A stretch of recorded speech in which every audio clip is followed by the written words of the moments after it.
أعوذ بالله من الشيطان اللعين الرجيم بسم الله الرحمن الرحيم اللهم صل على محمد وآل محمد اللهم صل على محمد وآل محمد اللهم صل على محمد وآل محمد. روي عن فاطمة الزهراء سلام الله عليها أنها قالت دخل علي برسول الله صلى الله عليه وآله وسلم في بعض الأيام وقال لي يا فاطمة إني لا أجد في بدني الزعوف فقلت له أعوذك بالله يا أبت من الزعف فقال يا فاطمة ائتني بالكساء اليماني وغطيني به. قالت فاطمة سلام الله عليها فأتيته بالكساء وغطيته به وصرت أنظر إليه وإذا وجهه يتلألأ نورا كأنه البدر في ليلة تمامه وكماله. اللهم صل على محمد وعلى محمد.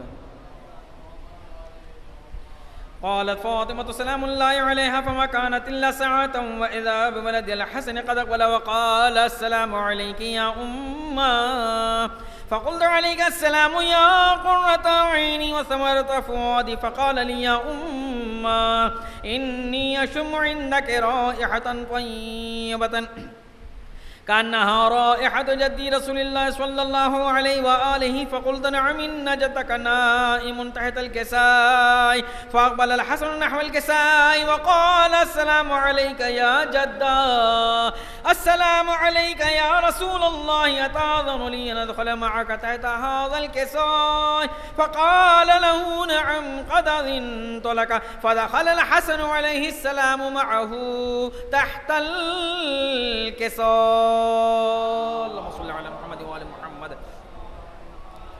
قالت فاطمة سلام الله عليها فما كانت إلا ساعة وإذا بولدي الحسين عليه السلام قد أقبل وقال السلام عليك يا أمّا فقلت عليك السلام يا قرة عيني وثمرة فؤادي فقال يا أمّا إني أشم عندك رائحة طيبة كأنها رائحة جدي رسول الله صلى الله عليه وآله فقلت نعم إن جدك وأخاك نائمان تحت هذا الكساء فدنا الحسين عليه السلام نحو الكساء وقال السلام عليك يا جدا السلام عليك يا من اختاره الله أتأذن لي أن أكون معكم تحت هذا الكساء فقال له نعم قد أذنت لك يا حسين فدخل معهم الحسين تحت الكساء. اللهم صل على محمد وعلى محمد. قالت فاطمة عليه السلام فما كانت إلا ساعة وإذا بأبي الحسن علي عليه السلام قد أقبل فقال السلام عليك يا بنت رسول الله فقلت عليك السلام يا أمير المؤمنين فقال يا فاطمة إني أشم عندك رائحة طيبة كأنها رائحة أخي وابن عمي رسول الله فقلت نعم ها هو مع ولدك نائم تحت هذا الكساء فأقبل علي عليه السلام نحو الكساء وقال السلام عليك يا من اختاره الله أتأذن لي أن أدخل معكم تحت هذا الكساء قال نعم قد أذنت لك فدخل علي معهم تحت الكساء.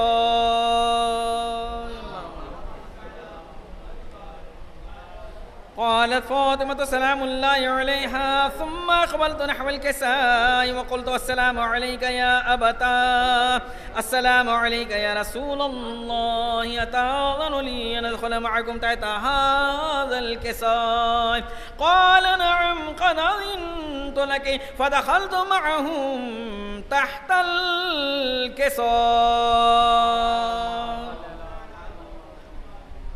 قالت فاطمة فلما اكتملنا جميعا تحت الكساء قال الله يعلم يا ملائكتي والسكان سماواتي وعزتي وجلالي إني ما خلقت سماء مبنية ولا أرض مدحية ولا قمرا منيرا ولا شمسا مضية ولا فلكا يدور ولا بحر يجري ولا فلكا يسري إلا في محبة هؤلاء الخمسة الذين هم تحت الكساء. اللهم صل على محمد وعلى محمد. فقال جبريل عليه السلام يا رب ومن تحت الكساء؟ قال الله تعالى هم أهل بيت النبوة ومعدن الرسالة وهم فاطمة وأبوها وبعلها وبنوها. صلى على محمد وعلى محمد. فقال جبريل يا رب أتأذن لي أن أهبط إلى الأرض لأكون معهم سادسا؟ فقال الله تعالى نعم قد أذنت لك. فأهبط الأمين جبريل وأقبل نحو الكساء وقال السلام عليك يا رسول الله، السلام عليك يا من اختاره الله، إن الله عز وجل يقرئك السلام ويخصك بالتحية والإكرام ويقول لك وعزتي وجلالي إني ما خلقت سماء مبنية ولا أرض مدحية ولا قمرا منيرا ولا شمسا مضية ولا فلكا يدور ولا بحر يجري ولا فلكا يسري إلا لأجلكم ومحبتكم وقد أذن لي أن أدخل معكم تحت هذا الكساء فهل تأذن لي أنت يا رسول الله أن أدخل معكم؟ فقال قد أذنت لك. فدخل جبريل معه تحت الكساء.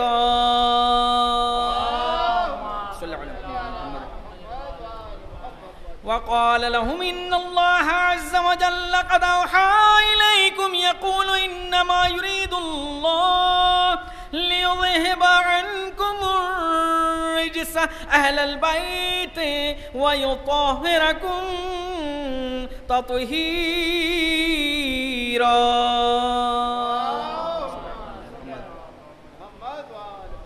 فقال علي عليه السلام يا رسول الله أخبرني ما لجلوسنا هذا تحت الكساء من الفضل عند الله تعالى؟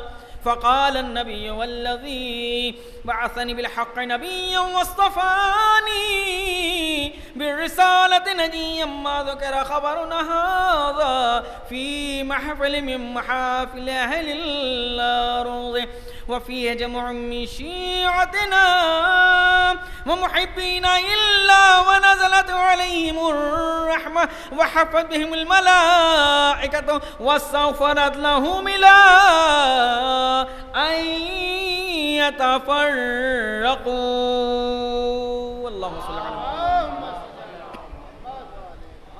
فقال علي عليه السلام إذا والله فزنا وسعدنا وكذلك شيعتنا فازوا وسعدوا ورب الكعبة. فقال رسول الله والذي بعثني بالحق نبيا واصطفاني بالرسالة نجيا ما ذكر خبرنا هذا في محفل من محافل أهل الأرض وفي جمع من شيعتنا ومحبينا إلا ونزلت عليهم الرحمة نجيا ما ذكر خبرنا هذا في محفل من محافل أهل الأرض وفي جمع من شيعتنا وفيه مهموم إلا وفرج الله همه ولا مغموم إلا وكشف الله غمه ولا طالب حاجة إلا وقضى الله حاجته. فقال علي والله فزنا وسعدنا وكذلك شيعتنا فازوا وسعدوا في الدنيا والآخرة.